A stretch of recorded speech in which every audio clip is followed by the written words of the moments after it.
Good morning to everyone. मैं खुशबू बंसल, सहायक आचार्य ABST, एक बार पुनः आप सभी का स्वागत करती हूँ।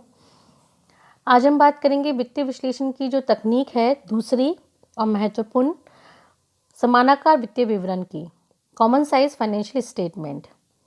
पिछले वीडियो लेक्चर में हमने बात करी थी कंपैरेटिव फाइनेंशियल स्टेटमेंट की। तुलनात्मक वित्तीय विवरणों में क्या होता है कि विभिन्न मदों का कुल संपत्तियों से, टोटल एसेट से या फिर टोटल लायबिलिटीज से या जो सेल्स है उससे संबंध या इनमें प्रतिवर्ष होने वाले परिवर्तनों को नहीं दर्शाया जाता। इसीलिए इस कमी का कारण क्या होता है कि उस संस्था के वित्तीय विवरणों की तुलना ना तो अन्य संस्थाओं से कर सकते हैं और ना ही पूरे उद्योग से कर सकते हैं। इस कमी को पूरा करने के लिए दूसरी प्रकार की जो तकनीक है कॉमन साइज फाइनेंशियल स्टेटमेंट, इसका निर्माण किया गया। कैनेडी तथा मैकमुलन के मतानुसार यदि स्थिति विवरण व आय विवरण के आंकड़ों को विश्लेषणात्मक प्रतिशतों के रूप में दर्शाया जाए, अर्थात कुल संपत्तियों, कुल दायित्वों व स्वामियों की समता या फिर टोटल सेल्स के प्रतिशतों में तुलना के लिए बनाया जाए, तो फिर एक समान आधार तैयार हो सकता है। इन कंपैरेटिव फाइनेंशियल स्टेटमेंट को कंपोनेंट परसेंटेज या फिर 100% विवरण के नाम से भी जाना जाता है, क्योंकि प्रत्येक विवरण का जो टोटल होता है वो यहाँ पर 100 होता है। अब यहाँ पर अलग अलग स्टेटमेंट यहाँ बनते हैं, जैसे कि अगर हम बैलेंस शीट की बात करें तो उसे हम कॉमन साइज बैलेंस शीट के नाम से जानते हैं। प्रॉफिट एंड लॉस की बात करें तो कॉमन साइज इनकम स्टेटमेंट उसे कहा जाता है। सामान्यतः ये दो वित्तीय विवरण ही हर एक संस्था द्वारा बनाए जाते हैं, तो उन्हीं की बात हम यहाँ पे कर रहे हैं। पहली बात करेंगे कॉमन साइज बैलेंस शीट की। कॉमन साइज जो बैलेंस शीट है उसमें जो मूल बैलेंस शीट होती है, मूल स्थिति विवरण होता है, उसकी प्रत्येक संपत्ति का कुल संपत्तियों के योग से और प्रत्येक दायित्व का कुल दायित्वों के योग से प्रतिशत ज्ञात किया जाता है। मतलब यहाँ पर जो बैलेंस शीट है उसकी टोटल को हम 100 मान लेते हैं, ठीक है, और प्रत्येक मद को योग के प्रतिशत के रूप में, मतलब 100 में उनका कितना हिस्सा है। जैसे फॉर एग्जांपल मान लेते हैं कि टोटल असेट 100 है, तो उसमें उस 100 में स्थायी संपत्तियों का कितना हिस्सा है, करंट जो असेट्स है उनका कितना हिस्सा है। तो इस तरीके से हम कंपैरेटिव बैलेंस शीट या फिर परसेंटेज बैलेंस शीट तैयार करते हैं। इसे एक हम उदाहरण के माध्यम से भी बहुत अच्छे से समझ सकते हैं। तो यहाँ पे स्क्रीन के ऊपर एक इलस्ट्रेशन आप देख रहे हैं, जिसमें एक साल की 31 मार्च 2020 की बैलेंस शीट यहाँ पर दे रखी है। बैलेंस शीट का फॉर्मेट एज यूजुअल जो होता है पर्टिकुलर, नोट नंबर और करंट ईयर की फिगर्स। इसमें आप देख रहे हैं पहले तो इक्विटी एंड लायबिलिटीज साइड दे रखी है, सारे अलग अलग मदें दे रखी है। उसके बाद में असेट्स दे रखी है, अलग अलग मदें दे रखी है। अब इससे हम कॉमन साइज बैलेंस शीट कैसे तैयार करते हैं वो हम यहाँ पर देखेंगे। तो सोल्यूशन में आप देख रहे हैं कि कॉमन साइज बैलेंस शीट बना रखी है एज एट 31 मार्च 2020। कॉलम जो बनेंगे यहाँ पर particular, note number balance sheet से मिल जाएंगे हमें। इसके बाद में जो एब्सोल्यूट अमाउंट हमें बैलेंस शीट में दे रखा है, करंट ईयर फिगर, वो हम यहाँ पर ले लेंगे। अब जो हमें यहाँ पर बनाना है वो बनाना है percentage of balance sheet total. ये एक कॉलम यहाँ पर बनाएंगे। अगर आप इस उदाहरण में देखें तो इक्विटी एंड लायबिलिटीज का टोटल भी 100 दे रखा है और असेट्स का टोटल भी 100 दे रखा है। तो इस तरीके से हम बैलेंस शीट के योग को 100 मान लेंगे। मतलब इसका ये है कि जो 10 लाख है वो किसके बराबर है, 100 के बराबर है। तो 3 लाख किसके बराबर होगा, 30 के बराबर होगा। एक बार मैं बताऊंगी कि इसको हम कैसे निकालेंगे। तो सबसे पहले तो हमने फॉर्मेट बना लिया, इक्विटी एंड लायबिलिटीज हेड डाल दिया, शेयर होल्डर फंड में अलग अलग मदें जो हमें क्वेश्चन में दे रखी है, equity share capital, preference share capital, reserve and surplus, long term borrowings, sundry liabilities, short term provisions, ये हमने सब क्वेश्चन से यहाँ पर मेंशन कर दिए। अभी जो लास्ट कॉलम है वो यहाँ पर कैसे बनाया है, तो आप लास्ट कॉलम देखेंगे तो टोटल हमने यहाँ पर हम लिख देंगे पहले 100 जो है वो किसके बराबर है, 10 लाख के बराबर है। उसमें 10 लाख में इक्विटी शेयर का हिस्सा कितना है, 3 लाख है। तो इसको कैसे निकालेंगे, 3 लाख, इक्विटी शेयर कैपिटल कितनी है 3 लाख, टोटल कितनी है 10 लाख, तो 3 lakh divided by 10 lakh into 100, 3 lakh है 10 लाख में, तो 100 में कितना होगा, तो 100 में कितना हिस्सा आ गया 30। इसी प्रकार से नेक्स्ट जो प्रेफरेंस शेयर कैपिटल है 1 लाख, 1 लाख है 10 लाख में, तो 100 में कितना होगा 10। इसी प्रकार से 2 लाख है 10 लाख में, तो 100 में कितना होगा 20।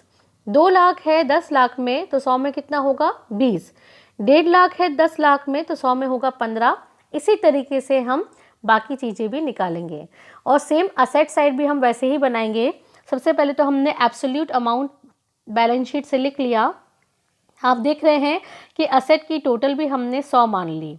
तो अब हम लास्ट कॉलम कैसे तैयार करेंगे, जैसे कि फिक्स्ड असेट्स यहाँ पर 3,75,000 की है, तो 3,75,000 और टोटल कितना है असेट्स 10 लाख, तो 3,75,000 डिवाइडेड बाय 10 लाख इंटू 100, तो यहाँ पर 37.5 आ जाएगा।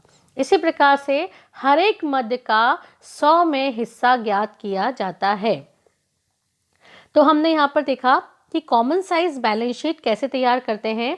अब हम देखेंगे कि common size statement of profit and loss account कैसे बनाते हैं। तो जैसे हमने इसमें आधार जो बनाया है वो टोटल असेट्स और टोटल लायबिलिटीज को बनाया है, वैसे ही जो प्रॉफिट एंड लॉस अकाउंट होता है, common size profit and loss account, उसमें हम जो आधार बनाते हैं, मतलब 100 जिसे हमें मानना है वो होता है शुद्ध विक्रय को मानना है। मतलब समानाकर लाभ हानि विवरण या आय विवरण शुद्ध विक्रय से विभिन्न मदों के प्रतिशत को प्रदर्शित करता है। मतलब हर एक मद का जो भी मद है उसका नेट सेल से प्रतिशत ज्ञात किया जाता है। आय विवरण के विभिन्न मदों को विक्रय की प्रतिशत के रूप में दिखाने से क्या होता है कि उनका जो एक्चुअल जो बेनिफिट है, वास्तव में उन तथ्यों का जो वास्तविक महत्व है वह स्पष्ट हो जाता है। समानाकर स्थिति विवरण की अपेक्षा समानाकर आय विवरण अधिक उपयोगी रहता है, क्योंकि मेनली जो हमारा हर एक व्यवसाय का जो उद्देश्य होता है, वो जो कंसंट्रेशन होता है वो लाभों पर ज़्यादा होता है। तो हर एक व्यवसाय ये जानना चाहता है कि उसकी लाभदायकता बढ़ रही है कि नहीं बढ़ रही है, या लाभदायकता बढ़ाने के लिए वो क्या और कदम उठा सकता है। तो इसके लिए common size statement of profit and loss account बहुत ही उपयोगी साबित होता है। तो हम यहाँ पर कैसे उसको बनाएंगे, इसके लिए एक एग्जाम्पल ले रखा है यहाँ पर। ऋषिका कंस्ट्रक्शन लिमिटेड से संबंधित निम्न सूचना से आपको समानाकर आय विवरण का निर्माण करना है। क्वेश्चन में आपको वही statement of profit and loss account दे रखा है। नीचे आप सॉल्यूशन पे नजर डालेंगे तो उसमें common size statement of profit and loss account of Rishika construction limited heading हो गई हमारी फॉर द ईयर एंडेड 31 मार्च 2020। पहली बात तो यहाँ पे स्पष्ट कर दूं कि जो कंपैरेटिव बैलेंस शीट है उसमें 2 साल के फिगर की आवश्यकता होती है, लेकिन जो कॉमन साइज स्टेटमेंट है इसमें हम 1 साल के फिगर से ही उस स्टेटमेंट को तैयार कर लेते हैं।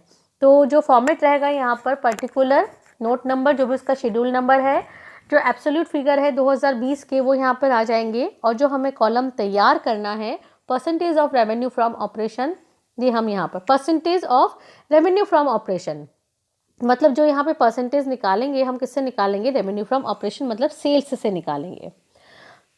तो सबसे पहले तो रेवेन्यू फ्रॉम ऑपरेशन ले लिया, नेट सेल जो कि क्वेश्चन में 1600 रुपये दे रखी है,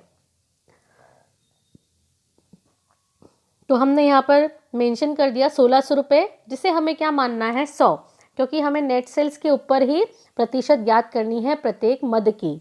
उसके बाद में अदर इनकम यहाँ पर दे रखी क्वेश्चन में 40, तो अदर इनकम हमने लिख दी 40। अब इस 40 का नेट सेल के ऊपर प्रतिशत निकालेंगे, तो कैसे निकालेंगे, अदर इनकम है 40, नेट सेल से 1600, तो 40 इज डिवाइडेड बाय 1600 इंटू 100, तो सेल्स के ऊपर प्रतिशत ज्ञात हो जाएगा 2.5%, मतलब जो अदर इनकम है वो सेल्स की 2.5% है। टोटल रेवेन्यू हमने यहाँ पर कर दिया दोनों की टोटल। अब इसके बाद में इसका जो एक्सपेंडिचर साइड है वो यहाँ पर दे रखा है।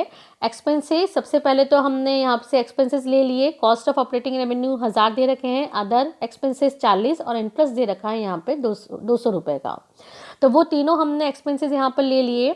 अब इसका हम किससे परसेंटेज निकालेंगे, सेल्स कितनी है हमारी यहाँ पे 1600 रुपये की है, तो सबसे पहले कॉस्ट ऑफ ऑपरेटिंग रेवेन्यू की जो परसेंटेज निकालेंगे तो वो 1000 रुपये है, तो 1000 इज डिवाइडेड बाय 1600 इंटू 100, तो प्रतिशत जो निकलेगा यहाँ पर कॉस्ट ऑफ ऑपरेटिंग रेवेन्यू का सेल से, वो निकलेगा यहाँ पे 62.50%। अदर एक्सपेंसेस का भी हम ऐसे ही निकालेंगे। खर्चे मात्र 40 रुपये के हैं, 1600 पर जब हम प्रतिशत निकालेंगे तो 2.5% यहाँ पे निकलेगा। इंटरेस्ट का भी हम ऐसे ही जब प्रतिशत निकालेंगे 1600 पर तो 12.5% निकलेगा।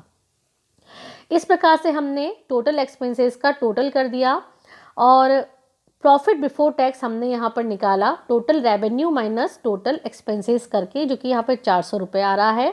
और अगर इसका हम 1600 पे प्रतिशत निकालें तो 25% आ रहा है, मतलब प्रॉफिट बिफोर टैक्स जो है वो सेल्स का 25% है। इसके बाद में टैक्स के लिए यहाँ पे प्रोविज़न बना रखा है 200 रुपये से, जो कि 12.5% है सेल्स का। तो नेट प्रॉफिट आफ्टर टैक्स जो यहाँ पे आ रहा है, 400 में से 200 रुपये टैक्स चुका दिया तो बचा कितना, 200 रुपये का प्रॉफिट। इसमें से हमने डिविडेंड डिक्लेयर कितना कर दिया, 140। तो जो रिटेन अर्निंग मतलब रिजर्व एंड सरप्लस जो हमारा बढ़ा है वो कितने रुपए से बढ़ा है, 60 रुपये से। इन सभी को हमने सेल्स के ऊपर प्रतिशत के रूप में यहाँ पर दिखाया है। तो इस प्रकार से हमने क्या किया, comparative profit and loss account में हमने प्रत्येक मद को नेट सेल से संबंधित किया, मतलब प्रत्येक मद का नेट सेल से प्रतिशत ज्ञात किया और इस तरीके से हमने common size statement of profit and loss account यहाँ पे देखा। अब जो हम तीसरा मेथड है ट्रेंड जो एनालिसिस है वो हम देखेंगे हमारे नेक्स्ट वीडियो लेक्चर में। Thank you so much.